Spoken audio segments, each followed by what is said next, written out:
Ladies and gentlemen, I am privileged to host the one and only Professor Dr. Shadat himself, Dean Gulu University Faculty of Law, Dean of Deans of all law schools in this country, and a man of no mean reputation. We have applauded him as being one of those young men who was actually featured in our book called Legal Rebels. So you can imagine by the time we choose him, that tells you a lot of what this young man has done. British trained and incredible young man, full of vigor and resilience. The future of the legal profession belongs to such people like Dr. Shadat. Dr. Shadat, I'm impressed by some of your works. I've read some of your works. I know you're an expert in a number of fields, including labor law, Islamic law, banking, and the like.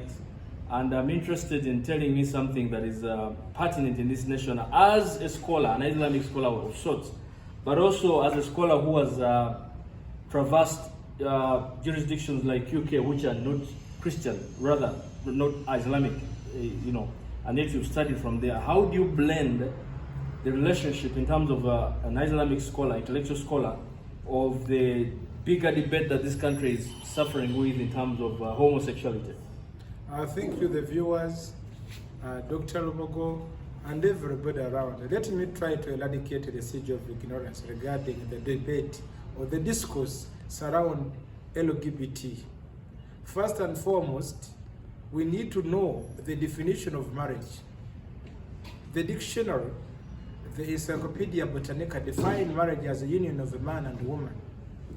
In my presentation at the House of Commons, I was called upon to debate. I was a member of the Young Constitutional Assembly of UK. I was called upon to debate the violence or the breach of human rights against LGBT in Uganda. I had to look into different areas.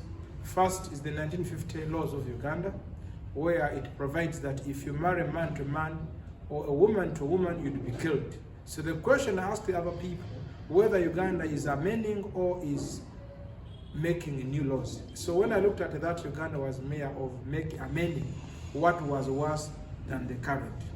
Then the other question I asked, apart from the definition of marriage, I also asked on the law of succession.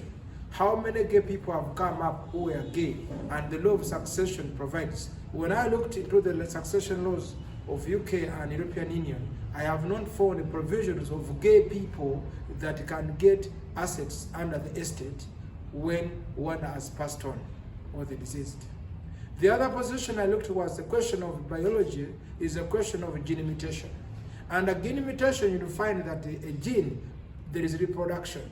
And because we have not found a population of any area in this world, in this universe, where you find that in a given area, because of genealogy, there are so many gays in such and such an area. That is also a biological question. And we found out that gay is not a gene.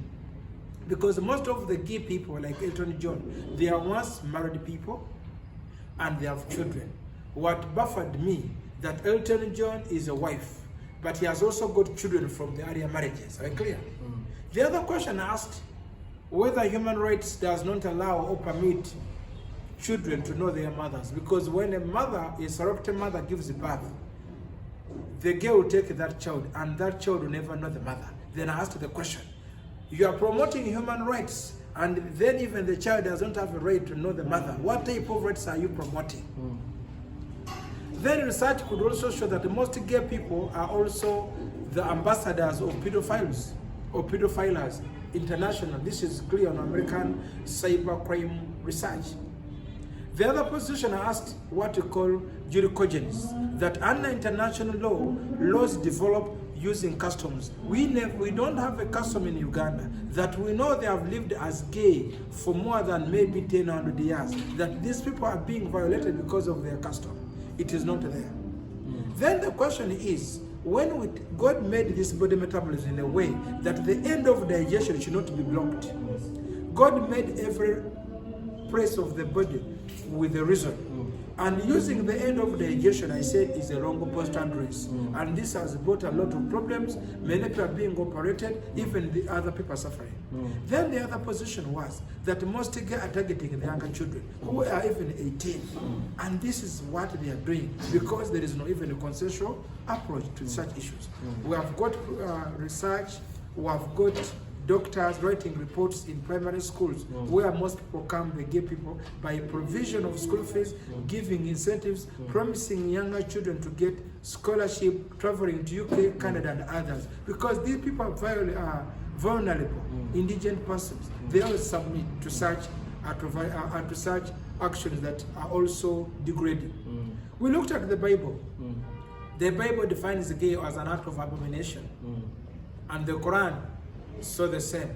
And we know that the English or England, the region that controls the state is Christianity. And now if the region they comply with, provide that it is an act of abomination, then the question is, what are they following? It's a question of compassion. We're clear? Yeah. So now in Uganda we should define, whenever we get laws, I know the UN Charter, the Universal Declaration of Human Rights may provide some articles, but the law should be interpreted in a purposive approach in conjunction with the African views, intellectual discourse, heritage, so that when we define the laws, the white should also leave the Africans to define the laws. For example, in Uganda, Parliament passes law on behalf of Article 2. Power belongs to the people. So when they pass the law, they are complying with the aspirations of the people of Uganda. It is one to assert that we are passing a law which is unconstitutional. Then it will be misleading the international discourse, because the law, Parliament passes a law on behalf of the people of Uganda and Article 2. And when the law is being passed, it becomes constitutional. Why? The courts have not declared the laws being unconstitutional. Remember, under rule of law and separation of law, separation of power, we know that the judiciary are the temples of justice, and this law has gone through all the procedures, and we know it is accommodative. So I call upon the Ugandans that much as we are getting legal aid, we should also think twice, because an economy with no growth, no reproduction is not an economy. There is aging population, and then the young should be working for the aging in order to see that we have a better economic growth. That's why countries like China are growing, minus population growth. Then where is the aggregate demand? Such questions bring in my synopsis that indeed we all have to unite as all Ugandans, all regions, all tribes. So this is a menace. It is a very anti-religious. It is an act that has been brought to us worse than slavery. It is another siege of COVID. We should try to fight and make sure we united to fight this problem or such an endemic, and we should fight it, because if we don't do, tsunami and other atrocities will befall Uganda. Allow me to salute you in my synopsis, and I wish you the best. Listen, and Professor has said and one of my arguments I've been propounding is that the discourse should be in terms of Article 9, Sub-Article 2 of the African Charter, which gives an escape route. It says countries are enjoined or are encouraged to thrive and operate or do those laws that will resonate well with their own cultures and norms.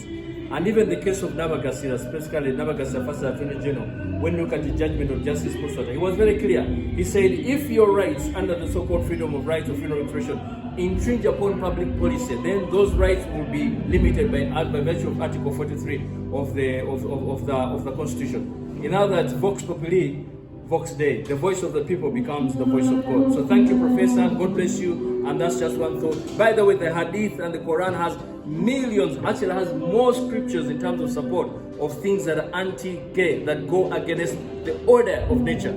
So God bless you and thank you for your attention. Read my book, Strength Methodology, that talks about homosexuality. Find that at lubogo.org, and God bless you.